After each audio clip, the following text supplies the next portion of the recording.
controversial national insurance rise must go ahead, according to the Prime Minister and the Chancellor. In an unusual article in the Sunday Times yesterday, it was reported Boris Johnson had been wobbling over whether to proceed with the increase after facing calls to scrap it from some backbench MPs. But he's now said not only is it the right plan, but also that it's progressive because higher earners pay more. So are we just going to have to accept it and pay up? Well, that's what the former Conservative Health Minister Edwina Currie says. She says it's needed for the health service in this case of shut up and pay up. The chief executive at the New Economics Foundation think tank, Miata Fanbulla, believes with energy bills set to rise, some people will struggle to survive. Very good morning to you. Edwina Currie, as a Conservative, does it feel slightly uncomfortable to insist that people must pay more tax? Oh, yes, absolutely. I mean, I hate paying tax. Everyone hates paying tax. And there's never a good time to put it up. But I think if the pandemic has revealed anything, it's that we really need to put a lot more money into social care, and not just 1 year, but repeatedly. And also, we've got a big backlog in the NHS. The pandemic has meant that a great deal of normal routine stuff hasn't happened, which means it's more serious, more life-threatening, and we want very much to do that. And it's expensive. If we're going to pay the people who do this extraordinary work well, and raise their status and their training and so on, the money's got to come from somewhere. It's not going to hit the lowest paid. It will hit the highest paid. I'm sorry, Ed Balls, you know, you're former Chancellor and you deserve every penny you get, but you're going to be paying a lot more money. Former Chancellor, not quite Edwina, just an aspirant Chancellor. I was Shadow Chancellor, never made the job.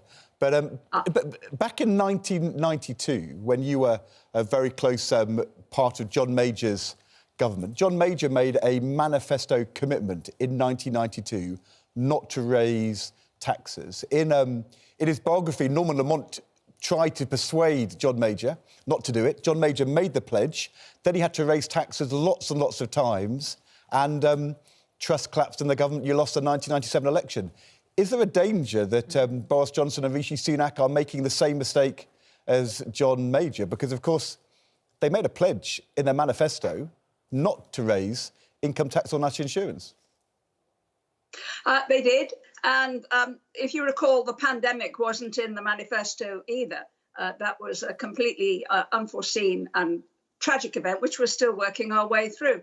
But you have to learn lessons. And you know this from being in government. You're being a little disingenuous by talking about having been a shadow. You did real jobs in government and important ones. And you know the difficult decisions have to be taken in the light of events. And looking forward, if we want to be proud of the services and to have confidence in these services in future, with a very big elderly population who are entirely dependent on these services and who incidentally won't be paying this because older people, OAPs don't pay national insurance.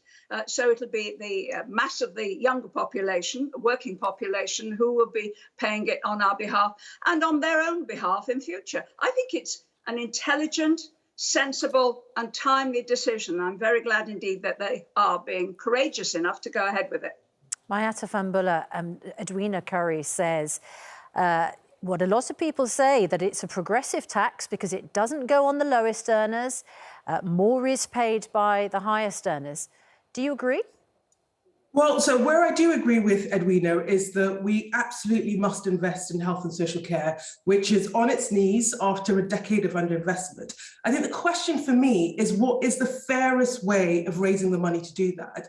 And I'd argue that the increase in national insurance isn't fair, not least because it is going to hammer people on low to middle incomes at the very height of a cost of living crisis. And there are options. So, for example, the government could choose to increase national insurance contributions for those higher earners who at the moment only pay 2% on earnings over 50K. They could increase it to 12% like everyone else. That in itself would raise about 11 billion. So there are options that are open to the government in order to do this, to protect those that are feeling the pinch, that are feeling the squeeze, and ask those with broader shoulders to bear more of the burden. Edwina Currie, that's a really interesting point, isn't it? Higher earners only pay 2% national insurance on earnings over 50,000. Oh, but hang on a minute. The moment you go over £50,000, every extra penny, you hand over 40% in income tax. And the moment you go over £150,000, which counts as high earnings, I guess, then you're handing over 45% and a higher rate of national insurance. So, the people on the highest rate of tax, the top 1% of income taxpayers in this country are contributing, I think it's about 27% of the total billions and billions intake.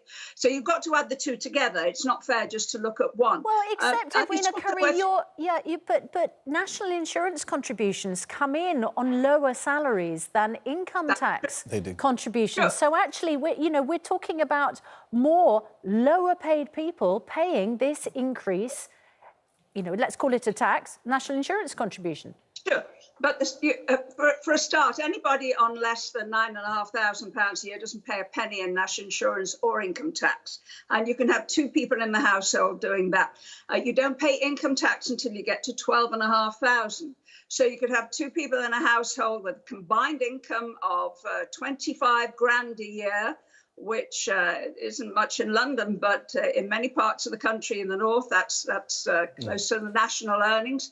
And they're paying only a very small amount of national insurance and income tax. And of course, everybody uses these services. We all need the National Health Service. And it's important, if you're going to provide this money week in, week out, month in, month out, year in, year out, that you put a tiny little bit of extra on a lot of working people, and it will bring the money in securely and cheaply. That really matters too. Miata Fambula, when it's described as a tiny amount of money on people earning around £10,000 a year, what's your reaction?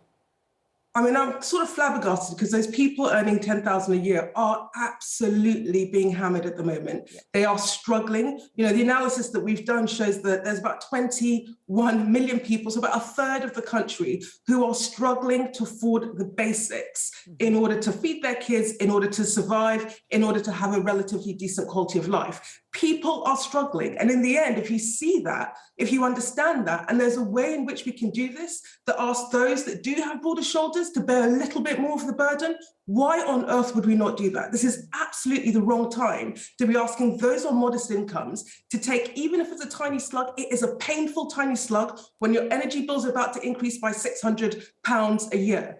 It is absolutely the worst time to be asking people to make those contributions. I'm all about tax, but my goodness, let's tax in the fairest possible way. Edwina, isn't the point that Miata makes there kind of important here? You're right, the government didn't see the pandemic, nor did they foresee the tensions in Ukraine, the huge rise in energy bills. You've got this coming together in the next few weeks at a time when the government is really under pressure because of problems in Downing Street. You've got the tax rise coming in, interest rates going up, the energy bills rising. Wouldn't the smart thing for the Chancellor to have gone ahead for the long term, but to defer for a year? Doesn't he need to do something to show that he's worrying about the cost of living crisis? I've no doubt they've had all these debates and arguments in number 10 and number 11 Downing Street. But the fact is that we want to spend the money on our National Health Service and on our care system now. We want to recruit more people into those services. In fact, there are active recruitment programs, and we want to pay people better. We can't put that off for a year.